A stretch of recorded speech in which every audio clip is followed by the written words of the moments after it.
Hello students. कैसे हो आप सब लोग? मज़े में? तो चलिए आज से हम लोग जो स्टार्ट करने जा रहे हैं वो बेसिकली क्या है, पी ब्लॉक एलिमेंट्स। तो देखो बेटा, पी ब्लॉक एलिमेंट्स के अंदर क्या क्या सीखना है।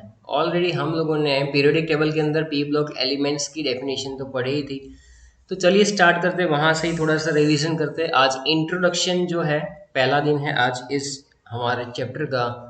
तो वो जो है वो सीखेंगे कि कैसे हम लोग इसको इंटरप्रेट कर पाते हैं। बराबर। थोड़ा सा यहाँ पर एक इश्यू आ रहा है जिसको मैं पहले सॉर्ट आउट कर लूँ। बराबर। फिर हम लोग yes, now it is sort out, resolve हो गया जो हमारा इश्यू था। चलिए तो सबसे पहले डेफिनेशन के बारे में पढ़ेंगे। बराबर। तो पी ब्लॉक एलिमेंट्स की डेफिनेशन क्या होती है? बराबर है। यहाँ पर पी ब्लॉक एलिमेंट में जैसे आपने पीरियोडिक टेबल में ऐसा पढ़ा होगा कि भाई अगर लास्ट इलेक्ट्रॉन पी सब सेल में एंटर होता है तो उसको पी ब्लॉक एलिमेंट्स कहते हैं। बिल्कुल सही। लेकिन वो पी ब्लॉक एलिमेंट्स की इलेक्ट्रॉन कन्फिग्रेशन भी तो होगी ना कोई, तो उस इलेक्ट्रॉन कन्फिग्रेशन के बेसिस पे अगर डिफाइन करना हो तो कैसे डिफाइन कर सकते हैं? तो आप मेरे साथ लिख सकते हैं कि the elements having the elements having outermost outermost valence shell electron configuration, valence shell electron configuration ns2 np1 to ns2 np6 बराबर है, are called P block elements, are called P block elements. उसको हम लोग P block elements कहेंगे। बराबर है। चलिए तो बिल्कुल सही है। पी ब्लॉक एलिमेंट्स किसको कहेंगे हम लोग? कि जहाँ पर valence shell electron configuration ns two np1 से लेकर ns टू np6 तक हो। बराबर है। Where n is equal to what, 2 to 6। बराबर है। अभी अभी जो कुछ नए एलिमेंट्स ऐड हुए हैं इसके हिसाब से यहाँ तक हम लोग 7 तक जा सकते हैं। लेकिन फिलहाल n इजकल टू 2 to 6 जो एनसीईआरटी में दिया हुआ है ना, उसी की बेसिस पे हम लोग आगे बढ़ेंगे। तो बेटा पी ब्लॉक एलिमेंट की डेफिनेशन तो हो गई कि जिसके वैलेंस शेल के कॉन्फ़िगरेशन में ns टू np1 से ns टू np6 है अगर कोई भी। बराबर। यानी कि np1 np2 np3 np4 np5 and np6 इसमें से कुछ भी अगर पॉसिबल हुआ तो उसको हम लोग पी ब्लॉक एलिमेंट्स कह लेंगे। बराबर। तो पी ब्लॉक एलिमेंट्स के अंदर दूसरा पॉइंट ये आता है कि पी ब्लॉक एलिमेंट्स कहाँ से कहाँ तक होते हैं। तो ग्रुप नंबर 13 से ग्रुप नंबर 18 तक के जो एलिमेंट्स होते हैं उसको हम लोग पी ब्लॉक एलिमेंट्स कहते हैं। बराबर है। इसके अंदर ये सारे पी ब्लॉक एलिमेंट्स आ जाएंगे। है ना। तो पी ब्लॉक एलिमेंट्स जनरली कहाँ पर situate, it is basically on the right hand side of the periodic table. अगर मैं यहाँ पर बात करूँ ग्रुप नंबर 13 की, तो ग्रुप नंबर 13 में कौन कौन आएगा? बोरॉन, एल्यूमिनियम, गैलियम, इंडियम और थैलियम। बराबर। मैंने आपको याद तो करवाया था कि बाल गंगाधर तिलक या तो बैंगन आलू गाजर इन थैला। बराबर। अगर वो वीडियो नहीं देखा है तो पहले वो जाकर देख लीजिए जहाँ पर हमने पीरियोडिक टेबल पढ़ा हुआ है बेटा। एक नया एलिमेंट वहाँ पर ऐड हुआ है जिसका सिंबल है NH, निहोनियम कहते हैं इसको। बराबर है। तो यहाँ पर बेसिकली है क्या कि इसके जो आप एटॉमिक नंबर भी अगर लर्न करना चाहो तो इसकी भी टेक्निक सिखाई थी कि 5 + 8 ऐड करोगे तो हो जाएगा 13। 13 के अंदर कितने डालने थे? 18, तो ये हो जाता है 31। 31 के अंदर 18 डालो तो ये हो जाएगा 49। 49 के अंदर अगर आप 32 डाल देते हो तो ये बन जाएगा क्या हमारा 81। और फिर से अगर 32 ऐड कर देते हो तो ये हो जाएगा 113। बराबर है। यहाँ तक की टेक्निक मैंने आपको सिखाई हुई है। बराबर है। तो ग्रुप नंबर 13 हो जाएगा। उसके बाद ग्रुप नंबर 14 की अगर हम लोग बात कर लें तो कार्बन, काशी गए संत प्रभु, काशी गए संत प्रभु या तो काशी गए सब पंजाबी। बराबर है। इसके अंदर जो लास्ट एलिमेंट आपका ऐड हुआ था वो था फ्लेवोरियम। बराबर है। जिसका बेटा सिंबल हम लोग यहाँ पर लिखेंगे, दैट इज बेसिकली Fl। बराबर। कैपिटल F और स्मॉल l, ये लिखेंगे। अब इसमें एटॉमिक नंबर लर्न करने की कोई ज़रूरत नहीं। देखो ये 5 है तो ये 6 हो जाएगा, ये 13 तो ये 14, 32 फिर 50 हो जाएगा, यहाँ पर 82 हो जाएगा, यहाँ पर 114 हो जाएगा। इसी तरह से ग्रुप नंबर 15 की बात करेंगे तो क्या हो जाएगा? अगर ये सब कुछ नहीं करोगे तो न पास सभी यानी फेल हो जाओगे सबके सब, अगर ये नहीं पढ़ा तो। बराबर।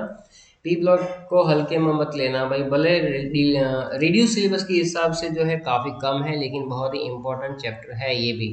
बराबर। और बिस्मथ के नीचे मॉस्कोवियम एक ऐड हुआ है नया एलिमेंट। बराबर। इसी तरह 16 की बात करेंगे हम लोग। 16 में क्या था, तो 16 में था oxygen, sulphur, selenium, tellurium, polonium. Polonium के बाद एक हमारा लिवरमोरियम, तो ये आ जाएगा Lv। बराबर। फिर आएगा 17। 17 के अंदर क्या आएगा, फूल, कलिया, बहार, आई, आंटी। आंटी तो बाहर आएगी ना। उस 16 का क्या था टैगलाइन हमारा, उसी से टीपो। बराबर है। मैंने एलवी जो है उसका अभी ऐड नहीं किया हुआ, इसमें फूल, कलिया, बहार, आई, आंटी। आंटी के बाद है टेस्टाइन, तो इसका सिंबल है TS। और उसके बाद 18 को थोड़ा सा ऊपर लिखेंगे क्योंकि यहाँ पर है helium, neon, argon, krypton, xenon, ये हो जाएगा हमारा रेडॉन और ऑर्गेनेसन। तो ये OG है सिंबल, OG, AG OG, लोजी सुनोजी। बराबर है।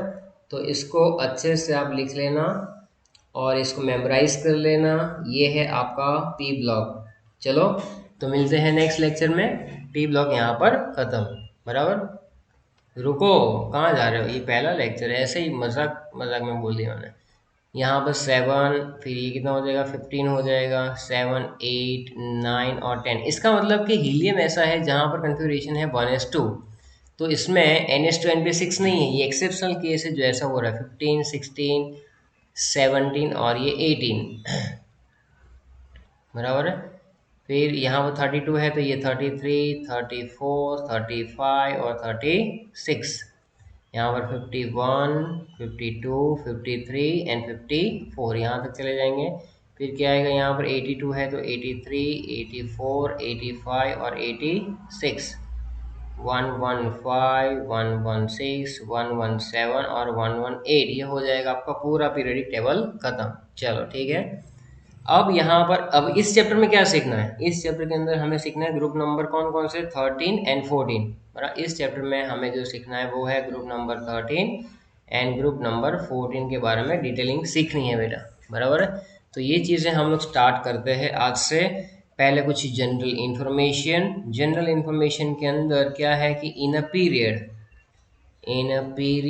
फ्रॉम लेफ्ट टू राइट क्या क्या होता है, तो electronegativity, ionisation enthalpy, then oxidising power, oxidising OP यानी ऑक्सीडाइजिंग पावर इंक्रीजेस। ये सारी बातें बेटा इंक्रीज होती है पीरियड के अंदर, जब आप लेफ्ट टू राइट जाते हो तो इंक्रीज होती है as the atomic number increases, as the atomic number increases. और अगर मैं लिखना चाहूँ कि इन अ ग्रुप, तो ग्रुप के अंदर क्या क्या होगा, ग्रुप के अंदर एटॉमिक रेडियस यानी AR, फिर आएगा वनडरबल रेडियस यानी वनडरबल रेडियस को VR से इंडिकेट करेंगे। मेटालिक कैरेक्टर, मेटालिक कैरेक्टर को क्या बोल सकते हैं, इलेक्ट्रोपॉजिटिविटी, मेटालिक कैरेक्टर। बराबर। टॉप टू बॉटम ये सारी बातें जो है इंक्रीज होती है as the atomic number increases. ये चाहे कोई भी ग्रुप हो ऐसा ही रहता है, कहीं पर अगर एक्सेप्शन है तो हम लोग उसको सीखेंगे। Due to this characteristics of P block elements, metals, non metals and metals तीनों रहते हैं यहाँ पर। मेटल्स पी ब्लॉक में रहेंगे हमारे पास, metals, non metals and metalloids या तो सेमी मेटल, सेमी मेटल। बराबर। ये सारे के सारे हमें यहाँ पर मिलेंगे। बराबर। चलिए तो अब हम लोग स्टार्ट करते हैं इंफॉर्मेशन। नेक्स्ट टॉपिक हमारा है कि भाई common oxidation state of P block element, common oxidation state of P block elements. बराबर। Common oxidation state of P block element. मान लो कि यहाँ पर ग्रुप नंबर 13 की अगर मैं बात कर रहा हूँ तो बोरॉन के अंदर ज़्यादातर ऑक्सीडेशन स्टेट, देखो पी ब्लॉक के लिए एक टेक्निक याद रखना कि अगर आपको ऑक्सीडेशन स्टेट फाइंड करना है तो ग्रुप नंबर -10 कर लो, ग्रुप नंबर -10 भैया। तो ये बोरॉन का +3 हो जाएगा, नीचे एल्यूमिनियम का भी +3, फिर आएगा गैलियम, इंडियम और थैलियम, ये सब में +3 भी रहेगा और +1 भी रहेगा। किसकी वजह से, due to inner pair effect. इसी तरह से कार्बन की बात करो, ग्रुप नंबर 14 के अंदर 14 में अगर कार्बन है, सिलिकॉन है, बराबर है, फिर जर्मेनियम, टीन और लीड है, जर्मेनियम, टीन और लीड, ये रहेगा +4 या तो -4 भी रहता है, ये +4 रहता है, यहाँ पर +4 और +2। अगर आपने ऑब्जर्व किया हो बेटा ध्यान से, तो यहाँ पर क्या है, ये +3 है और यहाँ पर +1 है, यानी 2 यूनिट कम हो रहा है। यहाँ पर भी +4 है, यहाँ पर +2 है, तो टॉप टू बॉटम आते आते ऑक्सीडेशन स्टेट में इस टाइप के चेंजेस आएंगे। सारे जो है ऑक्सीडेशन स्टेट में यहाँ पर मेंशन नहीं करता हूँ, कुछ कुछ आपको बता दिए, बाकी धीरे धीरे करेंगे। 15 के अंदर जो है कौन कौन से एलिमेंट है भाई, तो नाइट्रोजन है, फॉस्फोरस है, बराबर। तो नाइट्रोजन के अंदर जनरली रहता है +5 से लेकर +5 टू -3 का वेरिएशन। फिर अगर हम लोग फॉस्फोरस की बात करेंगे तो फॉस्फोरस या तो आर्सेनिक है, they generally show oxidation state of +3, +5 and -3। नीचे आएगा मेरे पास Sp और बिस्मथ, एंटीमनी एंड बिस्मथ, तो यहाँ पर रहेगा +4 एंड +2, बराबर। ओके, इस तरह से आ जाएगा, चलो ठीक है, done. So this is the state, बराबर, ये हमारा स्टेट हो जाएगा। By which names are group number 13 and 14 known. अगर ग्रुप नंबर 13 जो है उसको हमें नाम देना है, या तो ग्रुप नंबर 14 है, ये मैंने आपको सिखाया हुआ है, बराबर। तो इसको कहते हैं बोरॉन फैमिली, बोरॉन फैमिली। जिसका पहला मेंबर होता है उसी के हिसाब से नाम दिया है। ये है कार्बन फैमिली, कार्बन फैमिली, बराबर, ये हमें याद रखना है। अब हम लोग डिस्कस करेंगे इलेक्ट्रॉनिक कन्फिग्रेशन। हमारा नेक्स्ट टॉपिक जो है वो बेटा वो कौन सा है, electronic configuration of group number 13 elements. चलिए, तो यहाँ पर हम लोग सीखेंगे कि ग्रुप नंबर 13 के अंदर किस टाइप की इलेक्ट्रॉन कन्फिग्रेशन आएगी। चलो तो स्टार्ट करते हैं। यहाँ पर हम लोग boron, aluminium, gallium, indium, thallium, बराबर है। तो ये सारे एलिमेंट्स है यहाँ पर। इसके अंदर हम लोग स्टार्ट करेंगे बोरॉन से। बोरॉन का नंबर है 5। लिखेंगे क्या, या तो आप लिख लो 1s2 2s2 2p1, और करके आप याद कर सकते हो कि helium 2s2 2p1। Electron configuration तो आनी ही चाहिए। एल्यूमिनियम के अंदर क्या आ जाएगा, यहाँ पर नियॉन 3s2 3p1। गैलियम में क्या आ जाएगा, हरभजन अगरकर, आर्गन, फिर आएगा 3d10 4s2 4p1, ये आएगा। फिर यहाँ पर आ जाएगा आपका krypton 4d10 5s2 5p1। Krypton के बाद तुम्हारा आएगा जेनॉन, जेनॉन के बाद क्या आएगा 4f14, फिर आप कर दोगे 5d10 6s2 6p1, बराबर। ये सारे जो है आपने इलेक्ट्रॉन कन्फिग्रेशन वहाँ पर उस चैप्टर में भी सीखे हुए ही थे, इसमें कोई नई बात नहीं है, बराबर है।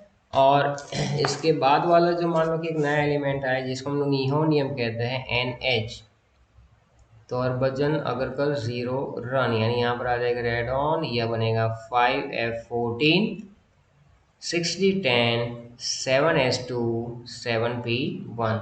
सो this is the electron configuration of group number 13 element. यहाँ पर बेटा आप लोगों ने ऑब्जर्व किया होगा कि इसके वैलेंस शेल इलेक्ट्रॉन कन्फिग्रेशन जो है वो बिल्कुल इस तरह से आगे बढ़ रहे हैं जिस तरह से जनरल इलेक्ट्रॉन कन्फिग्रेशन आ जाएगा NH2 NP1। So this is the matter जहाँ पर हम लोग ने इलेक्ट्रॉन कन्फिग्रेशन को डिस्कस किया, बराबर। अब हम लोग डिस्कस करेंगे अकरेंस, बराबर, अकरेंस के बारे में डिस्कस करेंगे।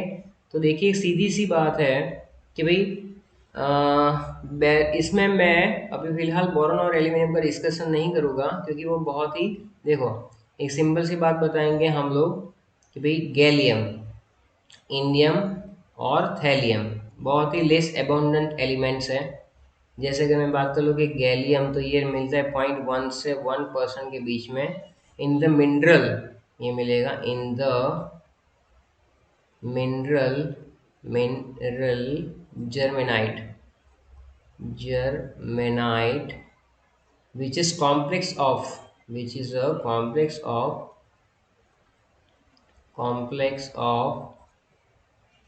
sulfide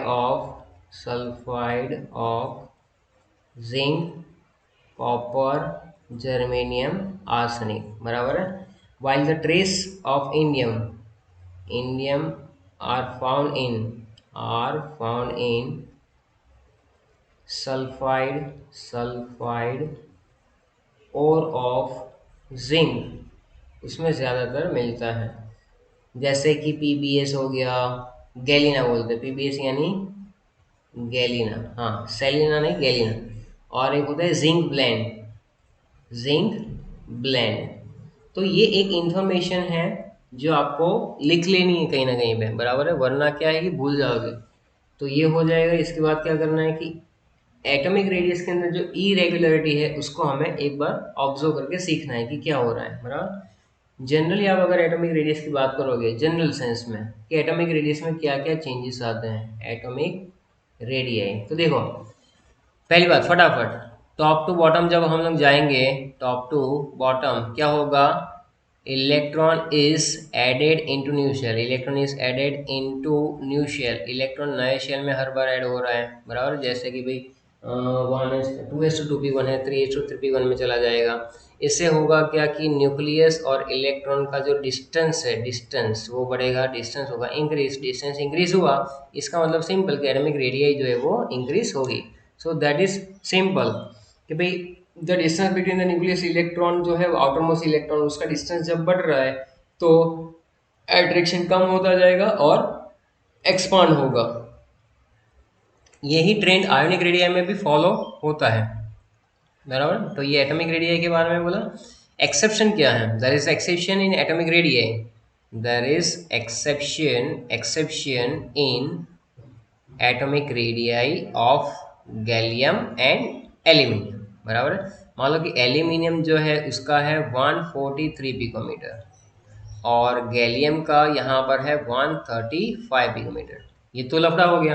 टॉप टू बॉटम जाने पे तो एटॉमिक रेडियस इंक्रीज होनी चाहिए, यहाँ पर तो डिक्रीज हो रही है, तो इसके पीछे का कोई ना कोई लॉजिक तो होगा, बराबर। तो आप देख सकते हो बेटा कि एल्यूमिनियम की कन्फिगरेशन के अंदर, बराबर, D orbital is absent. Aluminium में अगर आप देखोगे तो इलेक्ट्रॉन नियॉन 3s2 3p1 यानी डी में इलेक्ट्रॉन नहीं है, डी में इलेक्ट्रॉन नहीं है। सो this is because in the electronic configuration D orbital is absent. तो यहाँ पर लिखोगे आप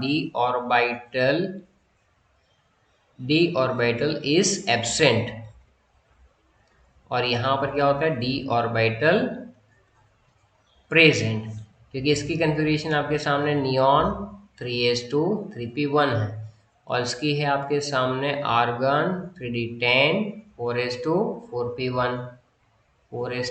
4p1। तो होगा क्या यहाँ पर कि यहाँ पर डी ऑर्बिटल एब्सेंट है, यहाँ पर डी ऑर्बिटल प्रेजेंट है, बराबर। तो इसकी वजह से वो as a D orbital large in size, D orbital बेटा कैसी होती है, डबल डम्बल शेप की होती है। So we can say that कि d orbital large in size में बड़ी है। और क्या है इसके अंदर, साइज में बड़ी तो है, उसके अलावा क्या है भाई, उसके अलावा ये भी है कि वो उसकी स्क्रीनिंग इफेक्ट बहुत ही पुअर है। तो सेकंड पॉइंट आप देखोगे पुअर स्क्रीनिंग इफेक्ट या तो शील्डिंग इफेक्ट। इसका मतलब स्क्रीनिंग इफेक्ट क्या था, तो ये वैलेंस वाला इलेक्ट्रॉन जो है वो इनर्शियल इलेक्ट्रॉन इसको क्या करते थे, रिपल करते थे, ऐसे रिपल्सन। तो ये इलेक्ट्रॉन जो है वो उसको धक्का दे देते हैं, बराबर है। अब मान लो कि पुअर शील्डिंग इफेक्ट है तो वो इलेक्ट्रॉन को धक्का अच्छे से नहीं दे पाएंगे क्योंकि डी ऑर्बिटल लार्ज साइज में है और उसकी पुअर शील्डिंग इफेक्ट होने की वजह से वैलेंस इलेक्ट्रॉन का न्यूक्लियस की ओर अट्रैक्शन बढ़ेगा, बराबर, अट्रैक्शन बढ़ेगा। सो बेसिकली स्क्रीनिंग इफेक्ट जो है वो पुअर है, बराबर है। And that's why what happens, we can see screening effect decreases. तो ऐसा लिख सकते हैं कि स्क्रीनिंग इफेक्ट जो है वो डिक्रीज हो रही है, बराबर है, with nucleus bye electron present in them. So nuclear charge, so basically nuclear जो चार्ज है of gallium is high, nuclear charge of gallium is high, वो बहुत ही ज़्यादा होता है। अब मान लो कि इलेक्ट्रॉन न्यूक्लियर चार्ज ज़्यादा होगा तो क्या करेगा बेटा, वो अट्रैक्ट करेगा वैलेंस शेल के इलेक्ट्रॉन को। तो बेसिकली हो क्या जाएगा यहाँ पर कि भाई एटॉमिक रेडियस डिक्रीज हो जाएगी। So we can say that कि attraction of valence electron by nucleus is increases. So atomic radius radii decreases, ये एटॉमिक रेडियस हो जाएगी डिक्रीज। चलो ये हो गया खत्म। तो एटॉमिक रेडियाई का रेगुलर ट्रेंड कौन सा है? एटॉमिक रेडियाई जो है उसका एक रेगुलर ट्रेंड फॉलो होता है, जिसको हम लोग कहते हैं बोरॉन से बड़ा एल्यूमिनियम, एल्यूमिनियम बड़ा है गैलियम से, वापस इंडियम बड़ा और उसके बाद गैलियम छोटा। तो हर एक के अंदर कुछ ना कुछ लॉजिक है। याद रखो कि जब न्यूक्लियस चार्ज बढ़ जाएगा तो एटॉमिक रेडियस डिक्रीज हो जाएंगे, जब स्क्रीनिंग इफेक्ट बढ़ेगा तो एटॉमिक रेडियस बड़े हो जाएंगे। बराबर, ये है। Now we are discussing ionisation enthalpy of group number 13 elements. मतलब ग्रुप नंबर 13 एलिमेंट्स जो है उसकी आपको क्या करनी है? आयोनाइजेशन एंथैल्पी को डिस्कस करना है। बराबर, बिल्कुल सही है आप।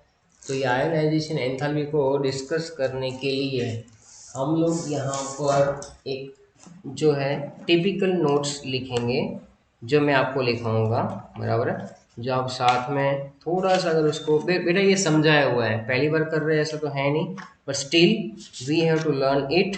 बराबर है, बाय दिस मैथड। बराबर है, तो यहाँ पर आयनाइजेशन एंथैल्पी में केस अलग अलग हो रहा है। बराबर है, बोरॉन से जाएंगे हम लोग एल्यूमिनियम से जाएंगे, तो ये सब है लफड़ा थोड़ा सा। तो बेसिकली जनरल साइंस में क्या होता है कि टॉप टू बॉटम जाते हैं तो आयनाइजेशन एंथैल्पी जो है वो डिक्रीज ही होती है, क्योंकि न्यूक्लियस और इलेक्ट्रॉन का डिस्टेंस बढ़ता है, इलेक्ट्रॉन हर बार नए शेल में ऐड होता है, इसका मतलब न्यूक्लियस से दूर चला जाता है बेटा उसका, तो कोई भी उसको खींच कर ले जाता है। उसकी मास है, किसकी मास है? इलेक्ट्रॉन को न्यूक्लियस से। तो ये तो एक जनरल फिनोमिनन है। बराबर है, बट अगर मैं आपसे बात करना चाहूँ तो बोरॉन, एल्यूमिनियम, गैलियम, इंडियम और थैलियम ये बहुत ज़्यादा इंपॉर्टेंट है। तो यहाँ पर इन्होंने कुछ वैल्यू दी है 800 किलो जूल पर मोल, 577 किलो जूल पर मोल, 579 किलो जूल पर मोल, 558 और 589। तो आप देख सकते हो कि यहाँ पर बोरॉन जो है इसकी वैल्यू सबसे ज़्यादा है, एल्यूमिनियम की कम है, फिर एल्यूमिनियम की कम हो जाती है, गैलियम की बढ़ जाती है, फिर गैलियम जो है 579 it is greater than indium, और इंडियम की जो है उससे ज़्यादा होती है थैलियम की। ये आयनाइजेशन एंथैल्पी की एकदम हकीकत बता रहा हूँ मैं आपको। बराबर, तो इसको कैसे आप एक्सप्लेन कर सकते हो? बराबर, कैसे आप एक्सप्लेन कर सकते हो? पहली बात तो समझा दी कि क्या क्या हो रहा है। Now on moving down the group, on moving down the group from boron to aluminium, group number 13 की बात करें, boron to aluminium, there is a sharp decrease, एकदम फटाक से डिक्रीज आता है। There is sharp decrease in first ionisation enthalpy IE1 की बात कर रहे हैं, due to increase in, simple सी बात है, due to increase in atomic size, कि बोरॉन से एल्यूमिनियम बड़ा है। बड़ा है तो क्या हो जाएगा कि इलेक्ट्रॉन दूर होगा और इसको इजिली रिड्यूस हम लोग इजिली रिमूव कर पाएंगे। एटॉमिक साइज बड़ी होती है। बराबर, and screening effect, and due to increase in atomic size and screening effect. बराबर है, स्क्रीनिंग इफेक्ट किसकी? 2s एंड 2p इलेक्ट्रॉन्स की, 2s एंड 2p इलेक्ट्रॉन्स की, विच बेसिकली क्या करता है वो? Outweigh the effect of increase nuclear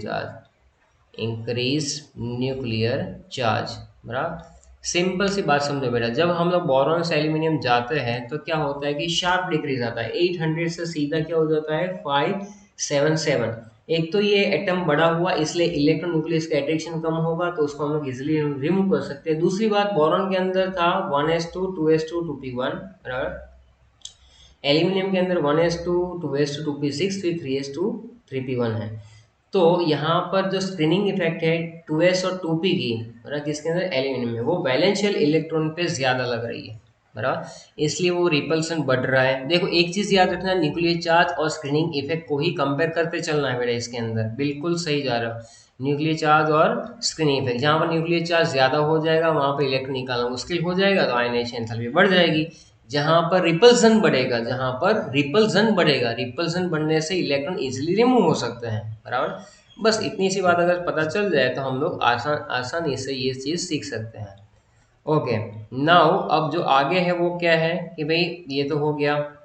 now delta I H one for of gallium, delta I H one of gallium is only 2 kilojoule पर मोल higher, 2 kilojoule पर मोल high than aluminium, while that of thallium is much higher, बराबर।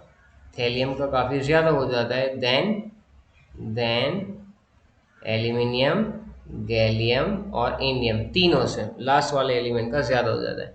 अब इसका जो है वो logic समझना है कि क्यों ऐसा हो रहा है, बराबर।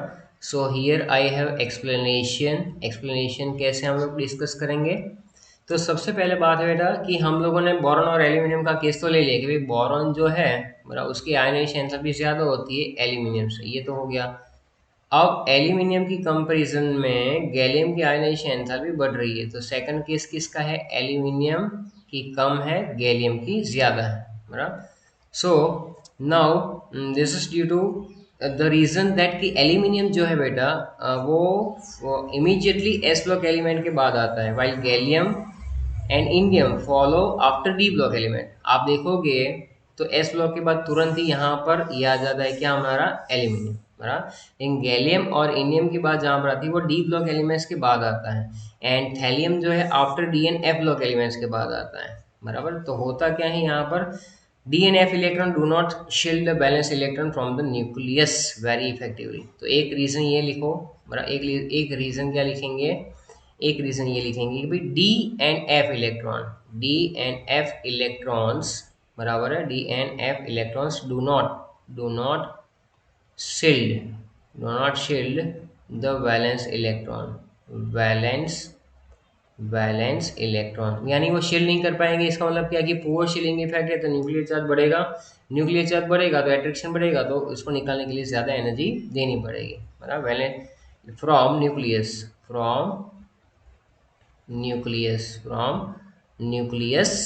very effectively than S and P electron, यानी एस एंड पी इलेक्ट्रॉन की बेटा यहाँ पर स्क्रीनिंग इफेक्ट काफ़ी पावरफुल होती है, डी और एफ की काफ़ी पुअर होती है, बराबर। ये सीधी सी बात है। स्क्रीनिंग इफेक्ट में अगर स्क्रीनिंग इफेक्ट का मैं यहाँ पर आपको कंपेरिजन बताऊँ तो S greater than P greater than D greater than F, इसका सीधा सीधा मतलब ये है कि एस और पी इलेक्ट्रॉन की स्क्रीनिंग पावरफुल स्क्रीनिंग इफेक्ट है, जबरदस्त रिपल्सन करते हैं, लेकिन डी और एफ उतना अच्छे से नहीं कर पाते हैं। एज अ रिजल्ट होता क्या कि वैलेंस इलेक्ट्रॉन जो है वो टाइटली हेल्ड हो जाते हैं विथ न्यूक्लियस। सो लिखेंगे as a result valence electron tightly held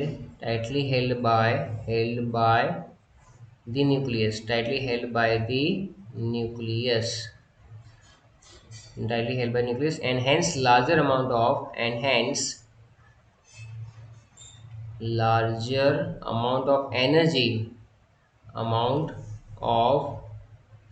energy is needed to remove the electron, तो ये है कहानी, बराबर है। So now when we move from aluminium to gallium, aluminium से जब हम लोग गैलियम जाएंगे, due to poor shielding effect होगा क्या, देखो 3D इलेक्ट्रॉन जो है उसकी पुअर शील्डिंग इफेक्ट होगी, तो उसके अंदर क्या होगा, उसका न्यूक्लियर चार्ज डोमिनेट करेगा due to poor shielding effect, बराबर, due to poor shielding effect of nucleus, बराबर, poor shielding effect of the nucleus by 3D electron, the effective nuclear charge nuclear charge of gallium is high. So as a result ionization enthalpy of gallium is high, slightly high. बराबर, ये हो गया यहाँ तक। फिर next point में अगर हम लोग लिखेंगे कि अब कहाँ से कहाँ जाना है भैया, तो गैलियम से इंडियम जाना है, यानी गैलियम टू इंडियम। बराबर है। तो वी नो दैट गैलियम जो और इंडियम का 49 है नंबर और गैलियम का 31 है। तो यहाँ से यहाँ पर आप देखोगे तो कितने यूनिट पॉजिटिव चार्ज बढ़ रहा है, तो हम लोग लिख सकते हैं यहाँ पर 18 यूनिट। हमारा nuclear charge increase bye 18 units. बराबर, यहाँ से यहाँ बेटा प्रोटॉन का डिफरेंस कितना है, एटॉमिक नंबर में प्रोटॉन का डिफरेंस ही देखा जाता है। तो यहाँ पर 18 यूनिट बढ़ रहा है, 18 यूनिट्स जो है यहाँ पर बढ़ रहा है फॉर, बराबर है, for but the total shielding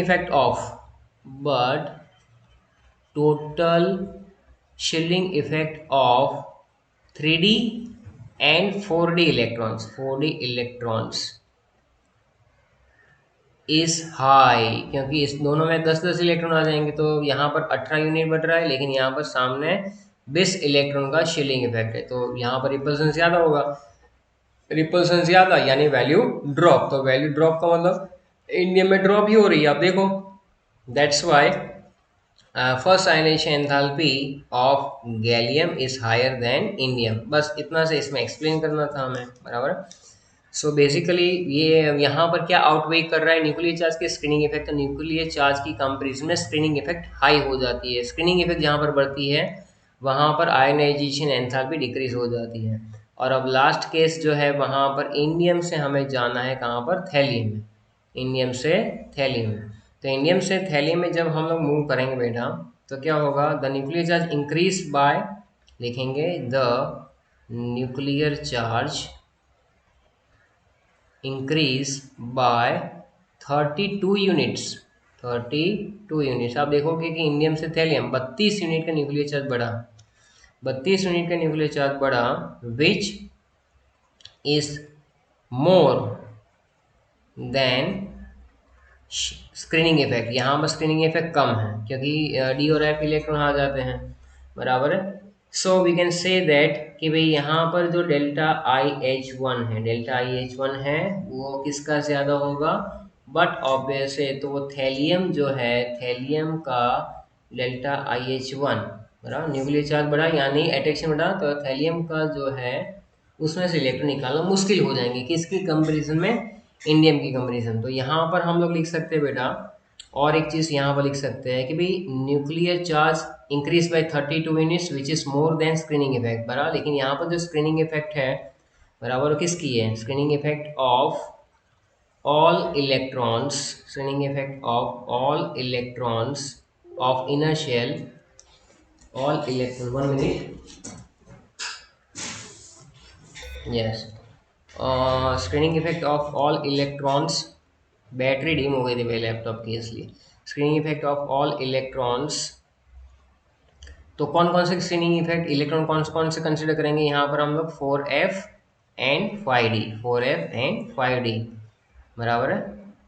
तो ये जो इनर शेल इलेक्ट्रॉन है, all electrons of inner shell 4f and 5d, बराबर है, इसकी स्क्रीनिंग इफेक्ट जो है वो कैसी हो जाएगी, यहाँ पर आप ही बताओ।